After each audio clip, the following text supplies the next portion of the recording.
అందరికీ నమస్కారం అండి. నేను డాక్టర్ భరత్ రెడ్డి. అంటే ఒక సోషల్ కాజ్ ఇనిషియేటివ్గా ఒక స్టార్టప్ తీసుకొచ్చానండి. చిరుధాన్యాల ఆహారం, మనం తినే రెగ్యులర్ వైట్ రైస్ని వీటిని మార్చి ఈ చిరుధాన్యాల్ని మళ్ళీ ఫోర్ ఫ్రంట్కి తీసుకొచ్చి ఈ ఆహారం మన మెయిన్ స్ట్రీమ్ ఆహారంగా చేయాలనే ఒక ప్రయత్నం లాస్ట్ 5 yearsగా చేస్తున్నామండి. మనం చిరుధాన్యాలు మైనర్ మిల్లెట్స్ అంటాం. ఈ మైనర్ మిల్లెట్స్ ఒక సైంటిఫిక్గా దాని ఇన్నోవేషను అండ్ దాన్ని ఎలా వాడాలి అంటే మిల్లెట్స్ని పాలిష్ చేయకూడదు, ఈ మిల్లెట్ తత్వాలన్నీ అట్లాగే ఉండాలి.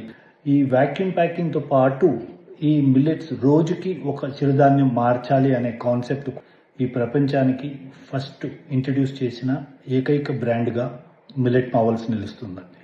మన ప్రతి ఇంట్లో కూడా వైట్ రైస్కి వీట్కి రీప్లేస్మెంట్గా ఈ మైనర్ మిల్లెట్స్ని తీసుకురావాలనేదే మా ప్రయత్నం అండి.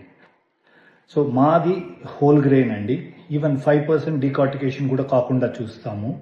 దాన్ని తీసుకునే వల్ల మనకి ఇమెన్స్ బెనిఫిట్స్ దొరుకుతాయండి. ఇప్పుడు మనం ఈ సిరిధాన్యాల్ని ఎలా వండుకోవాలని చాలామందికి అర్థం కాని ఒక ఇంపార్టెంట్ పాయింట్ అండి. సో దీన్ని మనము క్రమం తప్పకుండా మినిమం 10 నుంచి 12 గంటలు నానబెట్టాలండి. దీంట్లో ఉద్దేశం ఏంటంటే అండి, లోపల అంటే దాని పొరపైన యాంటీఫైట్స్ అని ఉంటాయి, యాంటీ న్యూట్రియంట్ ప్రాపర్టీస్ క్యారీ చేస్తాయి. ఈ యాంటీఫైట్స్ని మనం తీసేయాలండి. ఈ 10-12 గంటలు నానబెట్టిన తర్వాత దాన్ని వాష్ చేసేసి మళ్ళీ ఆ గ్రెయిన్స్ని మనం కుకింగ్ చేసుకొని అండ్ యాజ్ యూజువల్గా రైస్కి వీటికి రీప్లేస్మెంట్గా తీసుకోవచ్చు.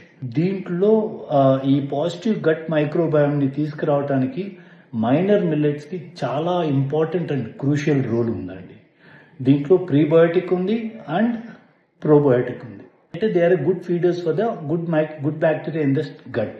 సో ఇవన్నీ చేయగలగా ఏకైక వన్ అండ్ ఓన్లీ ఫుడ్ ఈ ప్లానెట్లో చాలా ఇంపార్టెంట్గా అయిన ఫుడ్ ఏంటంటే అండి మిల్లెట్స్ అండి. సో అలాంటి ఫుడ్కి మనము ప్రాధాన్యత ఇవ్వాలి అండ్ నెక్స్ట్ జనరేషన్ చాలా స్ట్రాంగ్ అండ్ హెల్త్గా ఉండాలని కోరుకుంటూ సెలవు తీసుకుంటున్నానండి. Thank you.